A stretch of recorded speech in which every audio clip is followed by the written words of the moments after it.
And that's why for the last episode of 2011, Thumbs Up features connections. How do we connect with people, friends, and family? Isn't it that we feast over food and we enjoy the company of each other?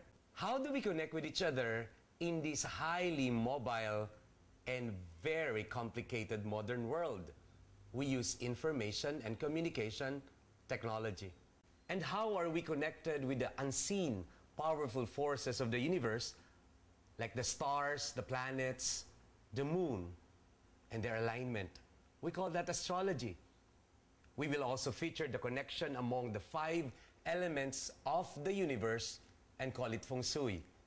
And finally, how are people connected with the core of the earth through the powerful crystals? In this new episode of Thumbs Up, join me as we impress, instruct, and inspire. This is Thumbs Up.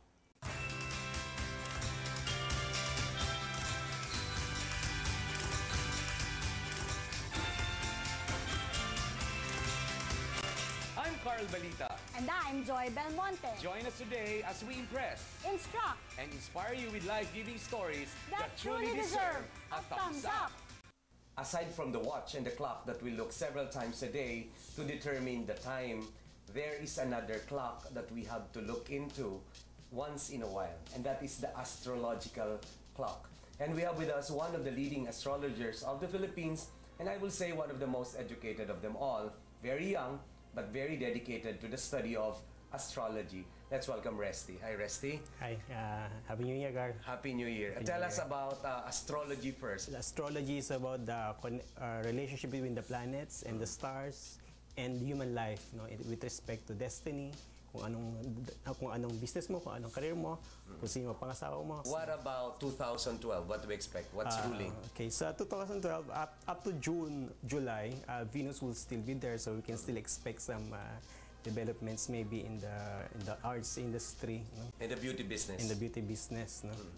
Pagdating ng July, Mercury will be more prominent, no. Mercury rules writers and businessmen. Okay. So somehow it will be good, no, for these two sectors, no. Writers society. and business. Writers. So what and particular business. businesses are favorable for 2012 based on astrology? Yes, the lucky sign next year is Gemini, because Jupiter is in the planet Gemini. Jupiter is in the sign of Gemini, which means na those who are into the publishing industry, those who are into knowledge, IT, no, including IT, they will do well, no, including pati sa mga actually. When the lucky planet is in Gemini, the other signs that are compatible or the businesses compatible are those connected naman with Pisces and Virgo. Which are? Which are the health industry, computers din sa Virgo, footwear sa Pisces, energy, liquids in general, and power. What about calamities, the natural calamities? Are they predicted by astrology or affected by astrology? That is one of my major projects or studies lately.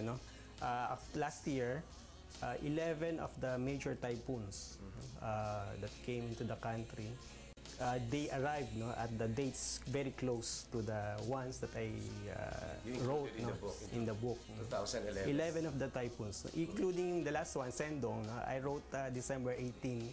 It came on December 17. So actually, astrology can be very helpful in predicting weather patterns, specific typhoons. Tell me about this book, A Medieval Astro Clock 2012, an astrological date selection guide. What do I find in this book?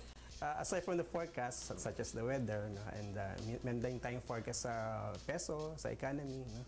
Pero ang the main point nito is timing, no? Timing. Timing. So let's say there's a good date and time to begin a business, to begin a relationship, no? Marriage, including major deals, no? How will that destiny now be affected by our personal choice? Ang presentation natin dito sa astrology, no, it is a tool. Tool mo yan, ano? It's like a weather forecast, no? Uulan, kung uulan, magdala ka ng payong, no? So ito, sa libro natin, Or maligo ka sa ulan. o maligo ka sa ulan kung gusto mo mabasa. Yeah, that's correct. So itong book natin, parang nakalista na dyan kung kailan yung maganda, hindi maganda, even kung kailan ulan actually. No? So parang it's up to you to use it. No? It's there, it's in nature. No? Parang what we are doing is presenting it lang, especially to entrepreneurs, no? Para mas successful ang business, ang buhay. Timing will rule us, certainly because there are stars, moons, and suns above us that, as Resty would say, as above, so below. For an astrologer who's telling us and providing us the tool to bring out the best in the environment and in our timing for our destiny, we give thumbs up. After we talk about the moon, the sun, the planets, their alignments, and how they affect human lives and destiny and timings, let's now talk about the natural order of things, the elements of the universe as they affect our lives. And when we say that, we mean Feng Shui. And we have with us one of the names that you have to remember when it comes to Feng Shui, one of my favorite expert in Feng Shui, Miss Mel Acamine Rubio. Hi, Mel. Hi, Carl. I-educate mo muna kami about Feng Shui. What is this all about again? Okay, ano ba yung Feng Shui? Feng Shui is a language and symbols. Anumang bagay na may hitsura, may hugis, may ibig sabihin. Okay. Kung ano yung bagay na ipinapakilala mo sa mundo or sa universe, yun ang ibibigay sa'yo. And this is according to the 5 elements, right? Yes, this is also according to the 5 elements, What are which is those? the fire, the water element, the earth, the metal, and the wood element. Okay. You know what I like about Feng Shui? It's yung natural order of things, no? Yung Okay, lahat ng arrangement bagay, ng mga bagay. Balanse yes, dapat. nasa... Kasi alam mo, ang Feng Shui kasi may kinalaman sa kung paano hinanay ang katawan ng tao. Dapat ganun din ang paghahanay. Paano may nakaka-apekto yung Feng Shui in personal life? For example, everybody's now preparing their homes for the new year. Oh, di ba? Ano yung basic of them all? Ano dapat yung tatandaan natin?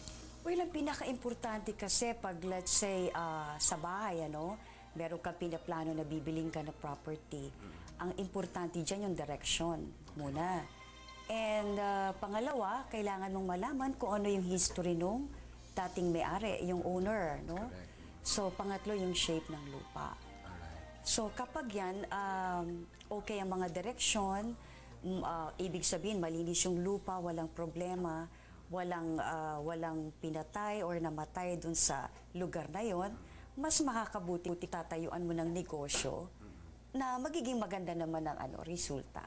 But in the event na merong ganong hindi magandang shape or hindi magandang history, the good thing about Feng Shui is it has cures, right? Ay, oo. Kasi ang Feng Shui parang doktor din yan eh.